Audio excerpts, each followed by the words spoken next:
नमस्ते। श्री माँ का योग इस श्रृंखला में माता जी से किसी ने एक प्रश्न पूछा है। Someone has said that disasters and catastrophes in nature, earthquake and deluge, and the sinking of continents are the consequence of a discordant and sinful humanity, and with the progress and development of the human race, a corresponding change will come about in physical nature. How far is this true? तो ये एक बहुत चिर परिचित अवधारणा है। ये western world में भी रही है, ईस्टर्न वर्ल्ड में भी रही है कि मनुष्य के पाप का जब घड़ा भर जाता है तो प्राकृतिक आपदाएं होने लगती हैं। अब पाप का घड़ा भरना ये एक it's a way of saying, हम लोग इसको एक तरह से ऐसे समझ सकते हैं कि जितना अधिक हम भगवान के विल से, संकल्प से डेविएट करने लगते हैं तो वो हम प्रकृति, फिजिकल मटेरियल नेचर के साथ हमारी डीलिंग में भी डेविएशन होता है, परस्पर संबंधों में भी डेविएशन होता है। तो जितना हम डेविएट करने लगते हैं ओरिजिनल प्लान से, उतना अधिक इस प्रकार की भौतिक प्रकृति भी रिस्पॉन्ड करती है और मानवीय प्रकृति भी रिस्पॉन्ड करती है। तो वहाँ पर हमको पाप और पुण्य का जो एक मेंटल कंसेप्ट है लाने की आवश्यकता नहीं है। परंतु ये प्रश्न है कि अर्थक्वेक, भूकंप आते हैं और ज्वालामुखी फटते हैं, या बहुत वर्षा जिसमें लोग डूब जाते हैं, फ्लड्स आते हैं, बाढ़ आती है, तो क्या ये सब मनुष्य के पापों का परिणाम है? माता जी का उत्तर है, perhaps the truth is rather that it is one and the same movement of consciousness that expresses itself in a nature ridden with calamities and catastrophes and in a disharmonious humanity. ये कारण और उसका परिणाम, उसमें समस्या ये होती है कि लगता है कि प्रकृति एक प्रकार से पनिश कर रही है। लेकिन अगर हम रिवार्ड और पनिशमेंट का कंसेप्ट हटा दें, क्योंकि प्रकृति वैसे नहीं रिस्पॉन्ड करती है, प्रकृति इस प्रकार से रिस्पॉन्ड करती है कि जब एक मनुष्यता के अंदर एक डिसहार्मोनी है तो अपने आप जो संपदाएं होती हैं वो चली जाती हैं और विपदाएं और आपदाएं आने लगती हैं। और यदि हम एक हार्मोनियस ढंग से रहते हैं तो संपदा बढ़ती है। और अगर इसको हम, श्री अरविंद ने जो बड़े सुंदर ढंग से महालक्ष्मी का वर्णन किया है, तो लक्ष्मी जी जो कन्वेंशनली जिनको कहते हैं कि वो संपत्ति और संपदा का विकास करती हैं, बड़े अद्भुत ढंग से वो सामंजस्य और हार्मनी की देवी भी हैं। तो जहाँ हार्मनी होती है वहाँ स्वाभाविक रूप से आंतरिक और बाहरी संपदा आती है। जहाँ सौंदर्य होता है, सामंजस्य होता है, प्रेम होता है। तो माँ बता रही कि ये दो चीज़ें, प्राकृतिक आपदाएं और मनुष्य का पाप युक्त प्रकृति, पाप युक्त से अगेन पाप और पुण्य को रिलीजियस सेंस में ना लेकर, पाप हुआ है जो हमको भगवान से दूर ले जाता है, हमारे ही अपने सत्य से दूर ले जाता है। तो उस सेंस में हम देखेंगे तो बहुत सारी चीज़ जो बाहर से लगती है कि they are good may not be right. अब अर्जुन अगर युद्ध छोड़ के चले जाते तो वो कोई पाप नहीं कह सकते हो, फिर भी अगर उसको हायर सेंस में देखोगे तो वो अपने ही सत्य से डेविएट कर रहे थे। तो उस सेंस में पाप का जो ओरिजिनल सेंस है यही है। पाप is not a list of dos and don'ts, right and wrong, एक मॉरल साइंस की किताब में, परंतु पाप वो है जो आपको अपने सत्य से दूर करता है और उससे वंचित करता है। और पुण्य वो है जो आपको अपने मूल प्रकृति वो नहीं है जो बाहर की प्रकृति, जो संसार से सरफेस नेचर जिसमें काम, क्रोध, लोभ, मोह, भय इत्यादि आते हैं। मूल प्रकृति सबकी दिव्य का एक अंश होती है। जितना आप मूल प्रकृति से जुड़ते हैं और उसके भी पीछे अपने आत्मा के सत्य से जुड़ते हैं, उतना वही एक पुण्य है इन द ट्रूएस्ट सेंस। तो माँ यही बता रही कि ये दोनों, जो प्राकृतिक आपदाएं और मनुष्य का जो डिसहार्मनी में जीना, असामंजस्य में जीना, ये दोनों एक ही सत्य के दो पहलू हैं, कॉज और इफेक्ट नहीं है। The two things are not cause and effect but stand on the same level. Above them, there is a consciousness which is seeking for manifestation an embodiment upon earth. And in its descent towards matter, it meets everywhere the same resistance in man and in physical nature.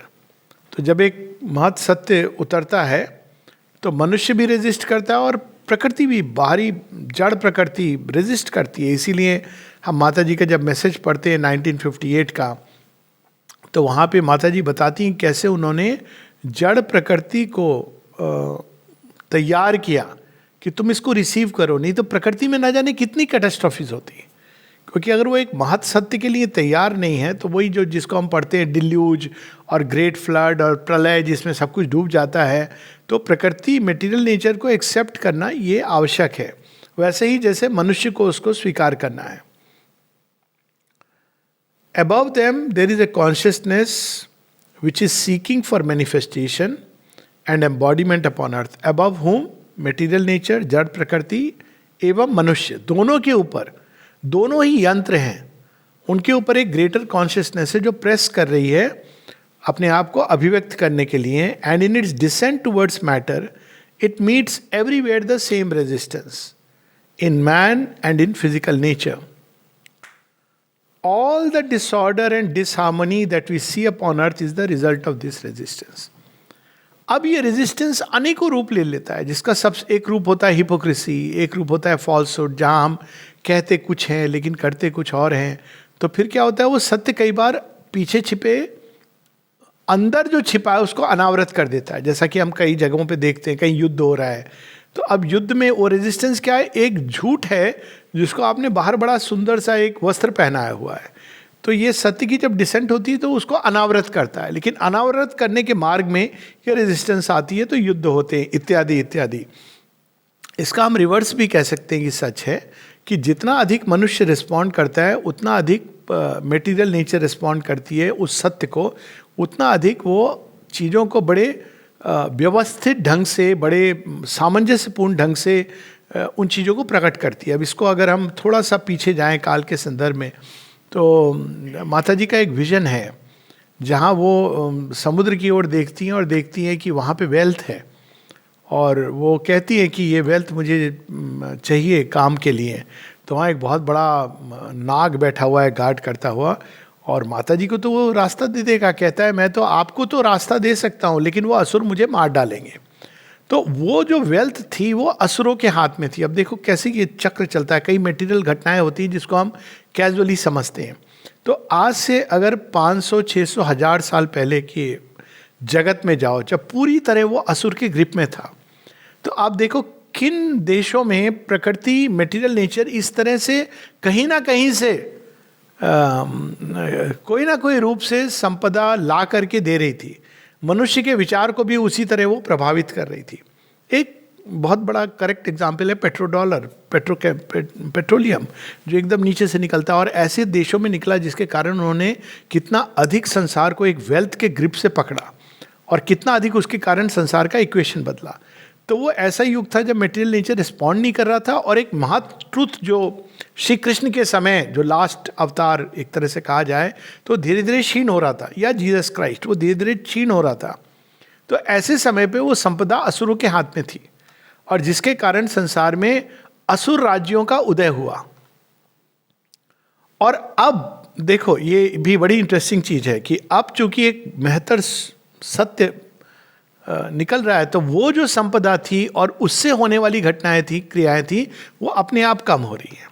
और 3 चीज़ें जो हुई हैं, एक हुआ है solar energy का जो सौर ऊर्जा और समुद्र की ऊर्जा का जो शुरू हुआ है, एक बहुत अद्भुत इस पर रिसर्च शुरू हुई है, पता लगा रहे हैं लोग. अब देखो ये जो ऊर्जा का जो नया स्रोत है ये कहाँ पर एबंडेंट है, तो एक तो ये चीज़ बड़ी स्पष्ट होती है. लेकिन उससे भी ज़्यादा अभी हाल में 2 और जगह कुछ इंटरेस्टिंग डिस्कवरीज हुई हैं. एक हुई है लिथियम की जो भारतवर्ष के जम्मू कश्मीर में है, जहाँ इतना भंडार है, और लिथियम एक आने वाले समय का उसका वही रोल रहेगा लगभग जैसे पेट्रोलियम का रोल रहा है आज से 500, 600, 700 साल, 1000 साल पहले. और लिथियम के साथ अभी हाल में एक और न्यूज़ आई है, 2-3 दिन पहले की बात है, कि उड़ीसा के अंदर स्वर्ण का भंडार निकला है. काफ़ी स्वर्ण का एक उन्होंने, तो ये चीज़ें अब मटेरियल नेचर रिस्पॉन्ड करने लगा। ये इसका संकेत है, इसलिए नहीं कि भारतवर्ष में ये हो रहा है, इसलिए कि अब वो wealth will pass into the hands of those who will use it rightly. तो पूरा वो इक्वेशन शिफ्ट हो रहा है, और इक्वेशन शिफ्ट होने के साथ साथ हम देखते हैं कि मटेरियल नेचर भी रिस्पॉन्ड करेगी इस तरह जो एकदम in harmony with the greater truth है। वही चीज़ हम इन द रिवर्स में भी देखते हैं, अर्थक्वेक्स इत्यादि।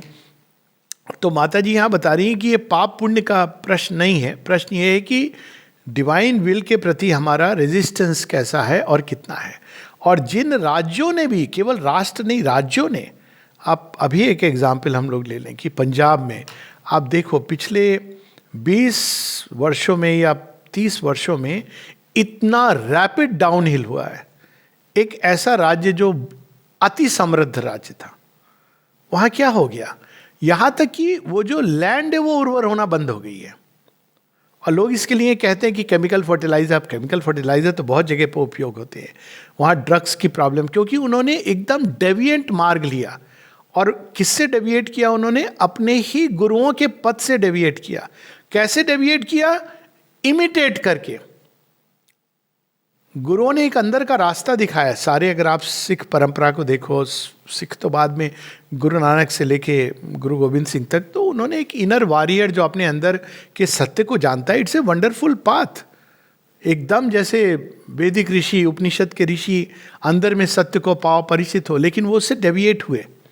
जो पिछले हम देखते हैं 100 वर्ष के अंदर, हालांकि एक ब्रिटिश सरकार की एक साजिश थी, ये तो नोन है, जैसे आर्यन द्रविडियन डिवाइड किया था, वैसे ही उन्होंने सिख और हिंदू डिवाइड प्रारंभ कर दिया था। और उस पर काफ़ी एक रिसर्च है और डॉक्यूमेंट्स अवेलेबल। लेकिन उस डेविएशन के कारण क्या हुआ, over a period of time एक ऐसा असुर पैदा हुआ जो नाम तो लेता था गुरुओं का, लेकिन उसके कृत्य बिल्कुल उसके ऑपोजिट थे।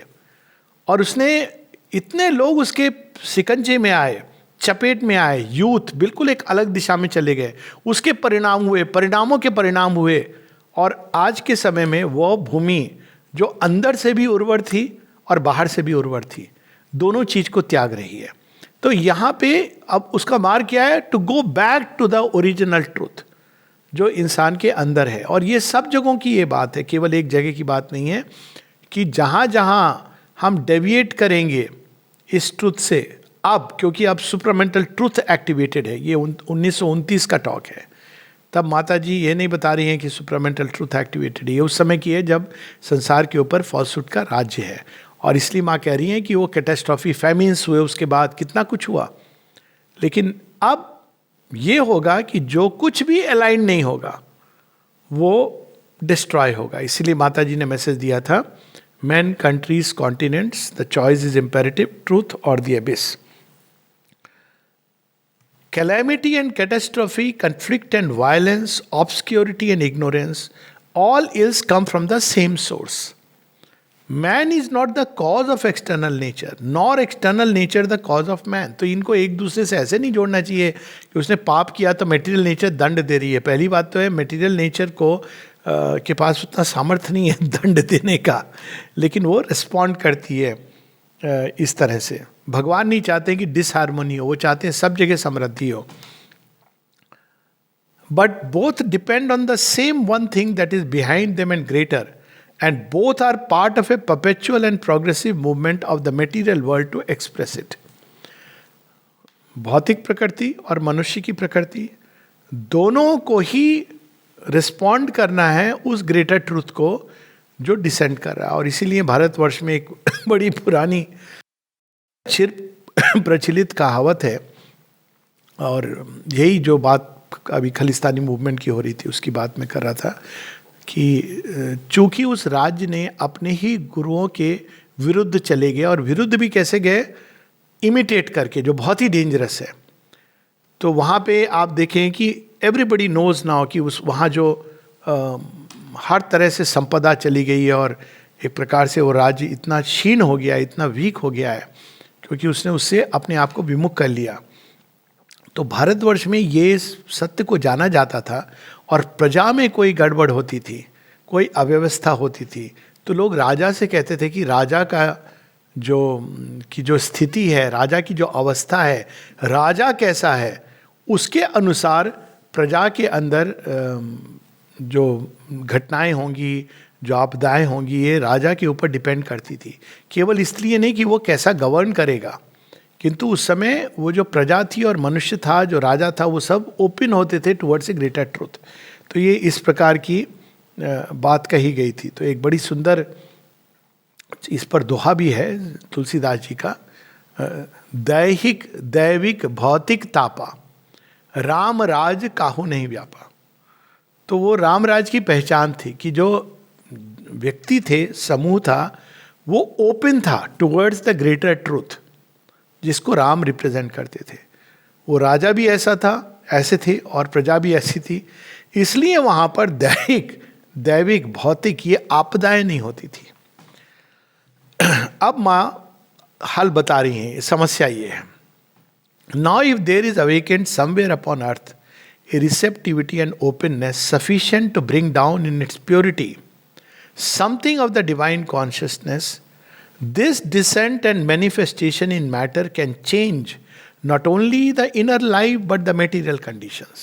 जिसकी बात हम लोग कुछ समय पहले कर रहे थे कि यदि किसी राज्य में या किसी राष्ट्र में या संसार के किसी कोने में जहाँ ओपननेस होगी, वो मनुष्य की आंतरिक प्रकृति और बाहरी प्रकृति दोनों पे प्रभाव डालेगी।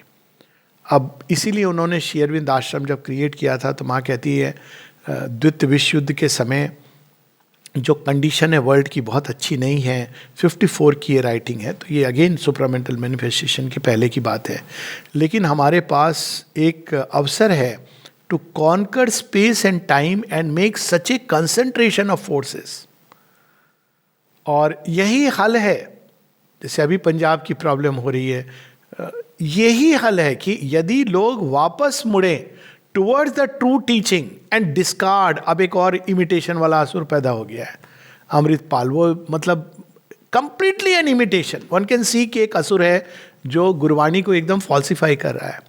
अब ये मनुष्यों के हाथ में कि वो कैसे, अगर वो एक छोटा सा भी वहाँ पे गढ़ बन जाएगा जो वास्तव में उस ओरिजिनल टीचिंग को, या उससे भी बेटर द हायर ट्रुथ जो आ गया है माँ श्री अरविंद का, क्योंकि पुराने ट्रुथ तो तोड़े जा रहे हैं, उसको एम्बॉडी करके वो रिसीव करेगा, तो अपने आप ये समस्याएं दूर हो जाएंगी। और इसका मैं आपको एक रियल उदाहरण बताता हूँ जिसको मैं जानता हूँ पर्सनली। पटियाला में ये अब एक समय था जब ये पंजाब बहुत टेररिस्ट मूवमेंट हो रहा था, और फिर ब्लू स्टार हुआ। ब्लू स्टार के बाद देन सडनली एक दिन ऐसा आया जब 700 टेररिस्ट ने सरेंडर किया, और उसके बाद टेररिस्ट मूवमेंट ऐसे वैनिश हुआ। और आज तक लोग कहते हैं, अब वो पुलिस फोर्स को क्रेडिट देते हैं, इसको क्रेडिट देते हैं, उसको क्रेडिट देते हैं, लेकिन उस समय मैं जानता हूँ, मैं वहीं पर था पटियाला में, और हमारा एक ग्रुप था जो वहाँ पे रेलिक्स आने की और सेंटर बनने की तैयारी हो रही थी। और फाइनली रेलिक्स आए हैं। रेलिक्स आने के 15 दिन बाद सरेंडर हुआ लोगों का 700 टेररिस्ट का, एंड देन इट वैनिश्ड, क्योंकि वो स्थान पे concentration of the new consciousness हो गया। अब वो चीज people have to maintain it. अब भगवान ने तो क्षेत्र क्रिएट कर दिया है, जैसे अब आश्रम है, एक क्षेत्र क्रिएट किया है माँ ने, ऑरोविल है, एक वंडरफुल क्षेत्र क्रिएट किया है। लेकिन अब इस क्षेत्र में अगर मनुष्य मिल करके कंसंट्रेशन ऑफ, और वो ऐसा नहीं है कि हम एक दिन बैठ करके सब लोग मिल करके यूनिटी की बात करेंगे, सेमिनार करेंगे। It is a real thing which must happen. जो इंडिविजुअल्स हैं उनके अंदर ये अवेकनिंग आनी चाहिए। तो अगर वो करेंगे, माता जी बताती हैं कि ऑरोविल भी इसीलिए क्रिएट किया था ताकि वो तृतीय विश्व युद्ध नहीं हो, पर पहले ऑरोविल अपने गृह युद्ध से बाहर निकले।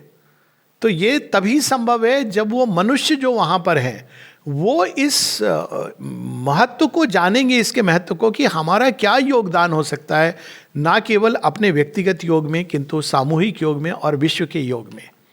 तो माता जी यहाँ वही बात बता रही हैं कि यदि अगर कहीं ओपननेस है तो वो मटेरियल कंडीशंस को भी चेंज करेगी और मनुष्यों को भी चेंज करेगी। This descent does not depend for its possibility upon the condition of humanity as a whole. अब ये 1929 का कंटेक्स्ट है। 1956 में डिसेंट हो जाता है। तो माता जी ये कह रही हैं कि डिसेंट डिपेंड नहीं करता है ह्यूमैनिटी के ऊपर, ये बात स्पष्ट है, लेकिन उसके अंदर क्या होगा रिस्पॉन्सेज, ये मनुष्य के रेजिस्टेंस या ओपननेस पर डिपेंड करती है। डिसेंट तो हो गया, अब वो तो करेगा अपना काम। बंगाल की बात है, यही चीज आप बंगाल में भी देखने को मिल रही है। इतनी अराजकता हो रही है, क्यों हो रही है? जब एक बार माता जी ने कहा था कि बंगाल रिजेक्टेड श्री अरबिंदो, क्योंकि वो अब वो एक अलग उसमें रहते हैं, तो वहाँ पे एक लेफ्ट की आइडियोलॉजी और एक प्रकार की विचारधारा जिसमें ईश्वर का स्थान नहीं, वो चीज़ें आ गई। जबकि बंगाल एक समय शक्ति का घर होता था, ठीक जैसे पंजाब में एक समय राजा रंजीत सिंह और उसके पहले जो सिख गुरुओं ने इतनी सुंदर अग्नि जलाई थी, अलग जगाई थी, इस पर इन असुरों ने आकर धूल और धुआं डाल दिया। उसी तरह बंगाल में हुआ, जहाँ हम देखें एक के बाद एक, चाहे वो केशव चंद्र सेन हो, ब्रह्म समाज के हों, राजा राम मोहन रॉय हों, Shri Ramakrishna Paramahamsa, Swami Vivekananda, Shri Aurobindo, Rabindranath Tagore, Ishwarchandra Vidyasagar, name it and many many, जिनके नाम भी, सुभाष चंद्र बोस, आई मीन ये जो अलग जगह था। लेकिन इस अलग को जो एक आम जनता है उसने उसको धारण नहीं कर सका। यही चीज़ कश्मीर में हुई थी कि जो अलग एक समय कश्मीर में बहुत पहले जो योगियों ने जलाया था, उसको जो आम लोग थे वो उसको धारण नहीं कर पाए। और उस कारण हम देखते हैं कि जब भी कोई ऐसी चीज़ मिलती है, इट्स लाइक ट्रेजर।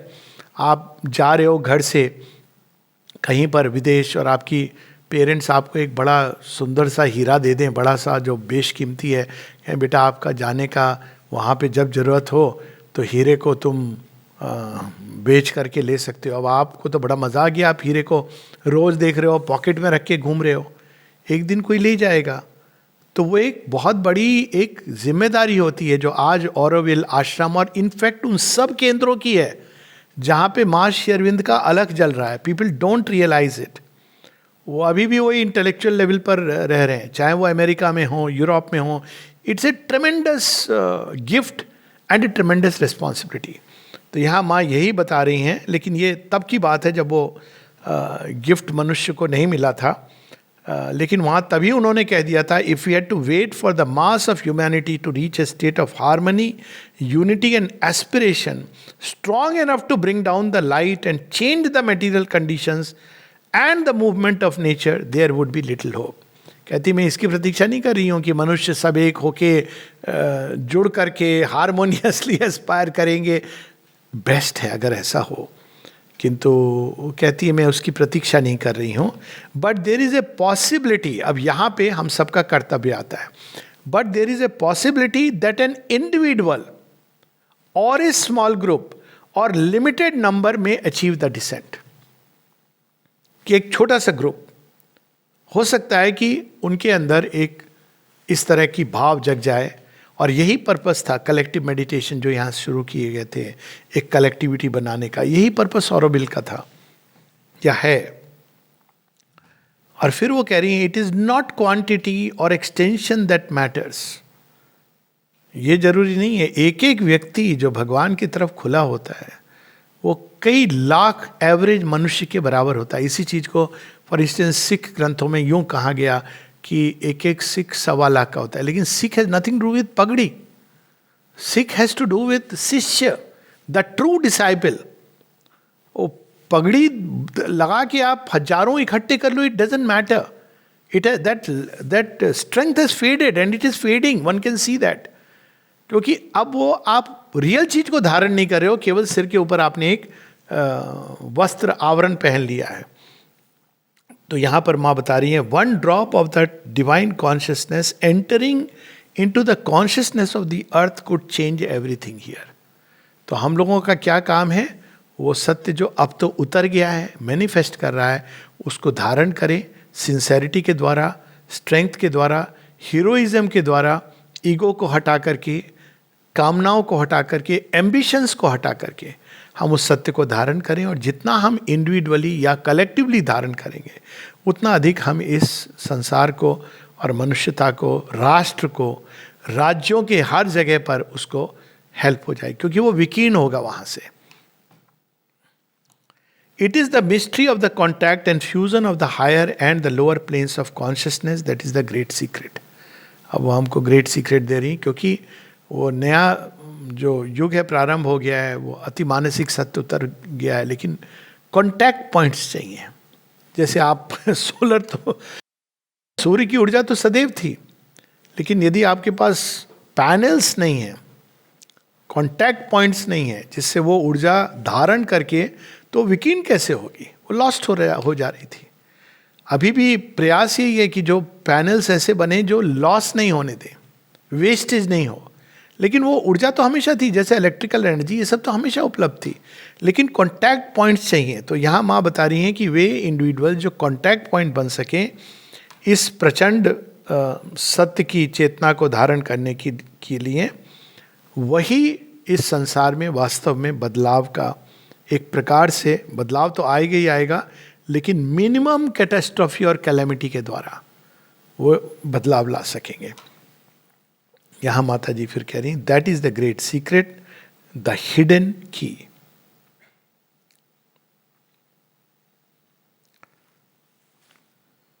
नमस्ते।